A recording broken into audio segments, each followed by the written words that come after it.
Good morning and welcome back to another video.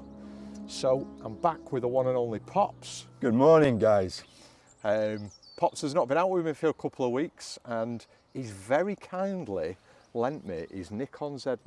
I noticed you put that in front of my face.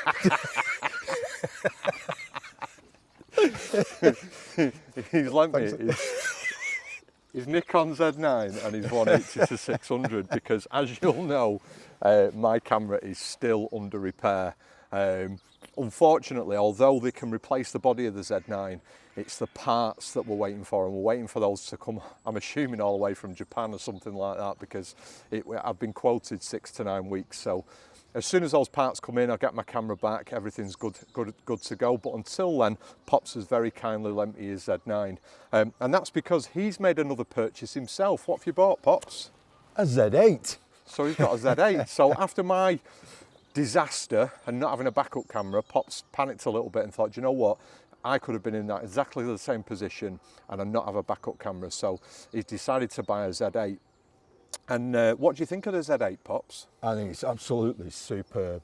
It's just like having my Z9, except it's a lot lighter. Yeah. The whole kit is a lot lighter, and that suits me down to the ground. Absolutely. Well, you know, when you push in the door of 70, nearly, very nearly, you know, having a lightweight kit is a godsend, isn't it? In fact, me and you did we attempted to make a video and it didn't work out, but we walked 12 kilometres and you had your Z9 and a 180-600 on for that entire distance. I did. And it did your back in, didn't it? It did, yeah. I was in agony for several weeks after that. Yeah, so a lightweight kit is definitely the way forward, and the Z8 certainly provided that answer. Yep.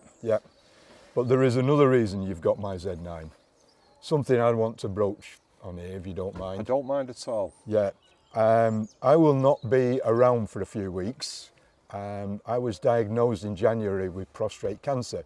However, hopefully we've caught it soon enough, and I'm having surgery a week on Wednesday.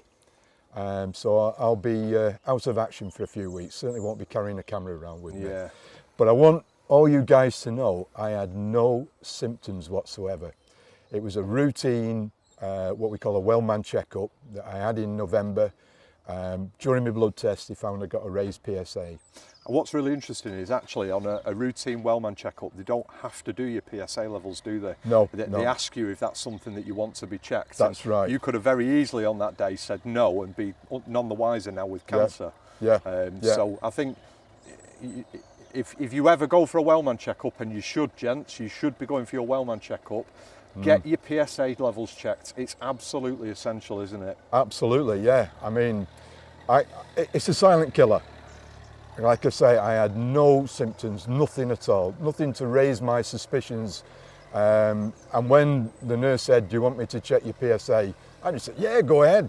Got nothing to hide, nothing. I ain't got any problems. And lo and behold, here I am, going for surgery. Yeah, and that's the key, isn't it? Silent killer, no symptoms, nothing at all. All the classic symptoms, none of those, No. just the raised PSA levels. And actually, your PSA levels wasn't raised hugely, were they? No. Just enough for them to warrant further investigation. Yeah, and what they did, they then quickly arranged for me to have an MRI. The MRI scan actually showed up an area of concern. That still wasn't conclusive. So then I had a biopsy. And then from there, they found out that it was cancer. And then I had to have meetings with both surgical team and radiotherapy, and I decided, you know what, I want to get rid. So let's go for the surgery. So we've come today to Reddish Vale. It's a place that we have come in the past, tried to make videos and not been very successful. Yeah. We've got a glimmer of light. I think the aim would have been this morning to come out and do a video, but it was absolutely throwing it down with rain. So we decided not to come out this morning, early doors, and we're out. It's still morning, but later on, and it's brightened up a little bit. The downside of that is, of course, everybody else is arriving. You can hear the cars backing in and out of the car parking spots. So it's going to be busy. But come along for the journey and see what we see. So we just arrived at the water, and straight away I can see there's lots of potential. We've got lots of ducks on the water, geese on the water. We've got mandarin duck, we've got all your mallards, your Canada geese. We've got a heron on the island, and then we've got a couple of cormorants as well. So there's definitely potential here. So we're going to just get ourselves set up and see if we can capture anything a little bit unique and put it out for you guys. So what we've got in front of us is we've got two cormorants on the railway sleepers that are on the water, and Pops and me are getting down nice and low to the water, and then we're trying to get some photographs of them. And what we're trying to achieve is a nice diffused clear background, but behind us at the moment we've got, or behind the cormorants we've got two swans, and those two swans keep creeping into the background, so you've got to be aware of that. Then we've got the differences between the two cormorants. Now the one on the left I think is a mature cormorant, and has got quite a lot of white plumage around its head, and the one on the right is either a juvenile or a female, and I'm not 100% certain, so I will have a look at that and I'll pop it up on screen with the photographs that'll pop up now. There's a heron just over there. Of course it is, yeah, it's on there. Yeah. I was going to say, you always seem to get herons on here. I quite like the gulls in flight, you know, and also the cormorants. When the cormorants are like that one, you see these two that are flat to the water. Yeah, yeah. They're coming towards each other, and then they'll interact, won't they? Which I quite like that. Yeah, the heron's flying off. Yeah. It's going to land. Oh, it's going to land there. He saw us coming. We're heading that way anyway, aren't we? Yeah. It's usually on that back pond that you get the herons. Yeah. There's another one coming in now. Yeah. He's coming in. He's going to the same place, isn't it? Same location. Yeah. Oh, he's landed in that. Thought about landing in the tree. Yeah. So is it always the case when you come to places like this? You can be overwhelmed by just how much there is to photograph. So we've obviously got lots and lots going on. We're in the start of spring, breeding season's well and truly kicking off. And there's lots going on. So we've just had the herons coming across there, and then we've walked down to the end of the pond towards where the herons were, and as we've looked back, the swans are actually displaying in courtship, and they're mirroring one another, and then when they were coming together and they make that beautiful heart shape with their necks and their heads. So we're now moving back up to see if we can't get some shots of that. The male mallards are all milling around, harassing the females, bless them. And it is just a case of picking your subjects, thinking what you're going to photograph, and then once you've agreed on it, once you've decided, then sticking with it despite what's going on, which is the opposite of what we've just done. But we've now come back and we know that these two swans are displaying, so we're just going to sit back on a bench and wait for them to do a little bit more displaying, a little bit more courtship, and see if we can get some photographs of it.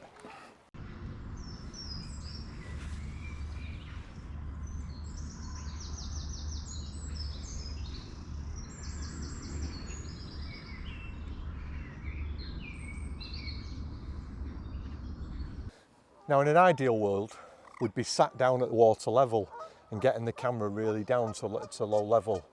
And I think, that's kind of the tips that you would give to photographers, but it's not always appropriate, is it, Pops? It isn't, especially here. I think you'd be paddling if you tried to do that. Yeah, I think you'd be paddling, and I think the other key thing is... You've got my camera. Yeah, that's an important factor. I've got your camera, and you don't want me hovering it over the top of the water, do you? No, I don't. No. Which I can completely Because you don't look understand. after your cameras, do you? I mean, you've got this one being mended, haven't you? Well, exactly. I mean, I have to say, Do you? I'm looking after it. I'm taking care of it. That's because I'm here. God knows what you're going to be doing when I'm not here. No, but I think we've just been talking about, haven't we, the importance of keeping your camera on your subject, keeping your eye on the viewfinder and keeping your finger on the shutter. Yeah. And the reason for that is you're guaranteed the minute you take your hand away, they display the one behaviour that you've been waiting for all that time, haven't you? Always, yeah. So we've been watching a swan, and it's preening at the moment, which is fantastic, because obviously they'll preen all the individual feathers, but they'll also flap and splash up the water to clean themselves. And as they do that, it creates some really nice, pleasing photographs. But every time we take our cameras down and sit back and have a natter, it'll display. And then the minute we pick them up quickly, it stops. Yeah. So you really have got to kind of keep the camera poised on your subject, haven't you? I think it's got radar on us. and as soon as you lift the camera, it stops doing what it's doing. And then as soon as you put it down, it flaps around. So we are currently sat on a jetty at one of the ponds, and this is the pond where you tend to find the kingfisher at Reddish Vale. And what we've got is we've got a really confident heron, and he's hunting through the reeds in front of us, and I think he's probably hunting for frogs, because we've seen a couple of frogs just moving in and out of the reeds. Now he's made a couple of darts and caught small fish, but I'm just hoping that maybe, just maybe, as horrible as it is for the frog, that he might catch a frog, because frogs don't go down without a fight, and they tend to put their legs out and wrap their legs around the beak to try and stop them from swallowing it. So it might make quite an interesting photograph. At the moment, his head just keeps bobbing up above the reeds. Pops is just in front of me. He's using obviously a 400mm lens, so he's got a little bit closer. I'm sat further back with a 600mm lens. Well, it's the 180 to 600, but I'm shooting at 600. The other thing that's quite interesting on here is we've got lots of mandarin ducks, but there is a pair of little grebe, and they've been diving and catching little fish. And then just behind me, which is a real surprise and I didn't expect to see it, there's a terrapin. Obviously not a native animal to the UK. Must have been someone's pet that's been released. But he just sat on a log behind me, basking in what little sunlight there is. I've got a little bit of video and a few photographs, so I'll pop it up on the screen now for you to see.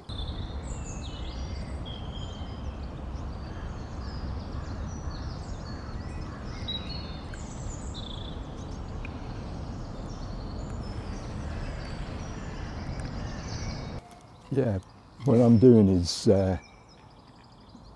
keeping my eye on where this heron is going, because I've spotted a number of frogs in front of me. And of course what we're hoping for is to photograph the heron actually catching a frog. But the heron is not being wise here, because all the frogs are on the front part of the reeds and he's at the back of them. And it's almost as if they're blowing razzers at him and saying, "Hey, we're over here." He keeps looking and the frogs keep jumping up here in front of me. Fascinating. He's quite confident though, isn't he? He doesn't seem to be that phased about us being here. No. But it is a public place. What is that, son? It's a little grebe. Oh, I thought it was. Two of them. There's two of them, yeah. So I've got two pairs of mandarin ducks in front of me, and they're both displaying. And what they do when they're displaying is they mirror one another. So they'll come in quite close together and they'll rotate round, and as they're rotating round, they mirror their head movements. And then shortly after that, the male climbs onto the back of the female and the breeding begins. And we've got two pairs that are doing it, and the beauty of being on this decking, on this jetty, is that you can get quite low to the water. Now there's algae on this water, and you know, in one sense it's spoiling some of the reflections that you could get, but actually it creates quite a nice contrast with the orange in the male mandarin duck, so it's producing some really quite nice photographs.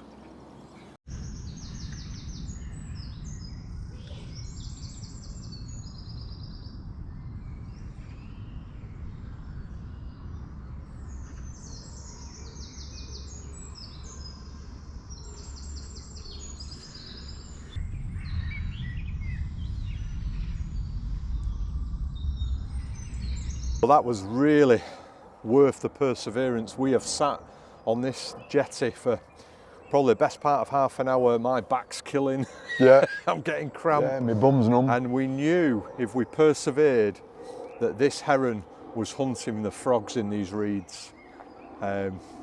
And then Pop said it's got something big, because it had dived at the, it had speared whatever it had got behind the reeds, and you could just see it had got a big black mass in its mouth. And then as it cleared the reeds, you could see it had actually not got one frog, it had got two. It had got a breeding pair, a very, very large female frog, and then the male frog on top of it, and she was struggling with the two frogs.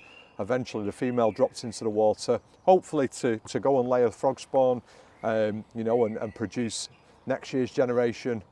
The male frog, unfortunately, has met a bitter end, and in the end the heron flew off with it to an island in the middle of the water, where it's consumed it. It's just met its grisly fate, that frog. And he's now just weighing up whether to come back and have a look for the female, I think, because he's looking back in its direction. Any form of predation is always a spectacle to see, isn't it, Pops? Oh, without a doubt, yeah. But it's nature, and it's nature at its best. It's what they do. Absolutely. And to be honest with you, that's not something I've seen before. I've seen them catch all manner of fish. Fish, yeah, but I've never seen them catch a frog. No. And I know we talked it up before. We knew there were frogs there. We'd seen them moving amongst the reeds. And I knew if it caught a frog, frogs, you know, they don't go down without a fight. They wrap their legs round, they stretch themselves out, they inflate to make themselves bigger and difficult to swallow, and they make it a really, really tough battle for the heron. It's not just a, you know, like with a fish, they pretty much spear it, chuck it up in the air so it's head first and then swallow it down. The frog, it puts up a fight, and that gives us quite a fantastic opportunity for photography. I'd say the only kind of downside to it is the background was awful, wasn't it? Oh, the background's awful. You can't get everything. No, but small sacrifice to make for a fantastic experience. Certainly was. We just moved back off the jetty, and the heron did exactly what Pop said it was going to do. He knew it was going to go back for more frogs, and so it took off from the island, and it's flown really low to the water, right in front of us. It's got some absolutely fantastic shots of it in flight, because it's pretty much at eye level coming straight towards us. So that was fantastic. And it's back now hunting for the frogs again, the poor little frogs. Yeah, they think they're safe in all those reeds, and they're not. So we're coming to the end of, bloody swans. Oh, and it's turned right. It's all going off now. We were going to do our final piece of camera, and it's all going off in front of us. The cormorants are drying the wings, and they've had their backs to us the whole time, and now they're turning around and facing us. The swans are shooing off the young pretenders and is displaying fully. Typical, absolutely typical. Pops has managed to get his camera out. I'm busy doing the vlogging, missing all the best shots. So we've just been having a natter, haven't we, Pops? And you've just come back from Scotland, haven't you? I have, yeah. I've just had a few days up with Keith Thornburn in his hide, photographing pine martins. What an awesome setup that is. 2 nights photographing the pine martins, absolutely stunning. But on the Tuesday, because I went up on the Monday, photographed Monday night, and on the Tuesday Keith took me out for a day, showed me around, showed me what wildlife was around, saw a couple of golden eagles, a buzzard that had just dropped a slow worm right in front of the car, otters. And whilst we were out, we went to one place, and as we approached the lay-by, Keith said to me, "Oh," he said, "my cousin's here." He said, "We'll go and see him." So I walked down, and it's a guy called John Irving. I think he runs Highland Scenic Tours or something like that. Super guy. And as we walked up to him, Keith said to John, said, "I think you might recognise this guy." And he looked at me and he said, "My God, it's Pops." He said, "I've just been watching your Dan's videos."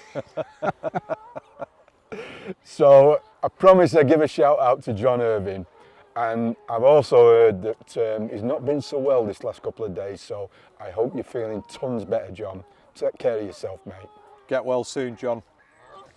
So we've had a fantastic little day, a little couple of hours at Reddish Vale, haven't we? It's It's been great to get back out with a camera. You know, I've been without a camera for so long, and it's been so good to be able to get back out with a camera. So I appreciate you lending me the Z9 Pops. I have to say I'm supremely impressed with the Z180-600, an absolutely phenomenal lens. So versatile to be able to zoom in and out. You know, I've not used a zoom for a while. I tend to use primes, and so it's taken a bit of getting used to, but lightning quick focus speeds. You know, I've not noticed any difference from the Z400 2.8, which is significantly more expensive lens, and I would say that the 180-600 is an absolutely fantastic investment for anybody who's considering buying one. I think for what you can get them between £1,600 and £1,700. Yeah, absolute steal for the quality of lens that you're getting. Yeah, absolute steal. It is a fabulous bit of kit. So we've just got ourselves, just grab it. We've just got ourselves a cup of coffee. And that brings me nicely on to the Buy Me a Coffee webpage. Thank you very much to all those people who have spent time and spent their hard-earned cash on donating and buying us a coffee. We do use it to purchase coffees, as you can see here. So if you've not bought us a coffee before, or you're somebody that's bought us a coffee before and you fancy buying us another one, I'll pop a link below. It'll be on the screen till the end of the video, and there'll also be a link in the description. But a massive thank you to all those people who go out of the way to just show that little bit of extra support. It's really very much appreciated. If you've enjoyed this video, give it a like, drop us a comment below the video. I respond to every single comment, so you know, feel free to drop a comment, a suggestion of places to go. You know, we've been to lots of places that our watchers have suggested for us to go, and I think now wildlife is really revving up now as we're moving into spring. So if there's something that you want to share with us, a place that you want us to you know, consider going and visiting, please drop that in the comment. If you've not yet subscribed, why not? It costs nothing. We're just short of 4,500 subscribers now, so every single subscriber helps. It costs absolutely nothing to subscribe for the channel, but it does wonders for the channel. So if you've not yet subscribed, it's just a click of a button. If you want to press the bell as well, that'll give you a notification of every time I release a video. I tend to release my videos every Sunday at 8 PM. So until next time, ta-da!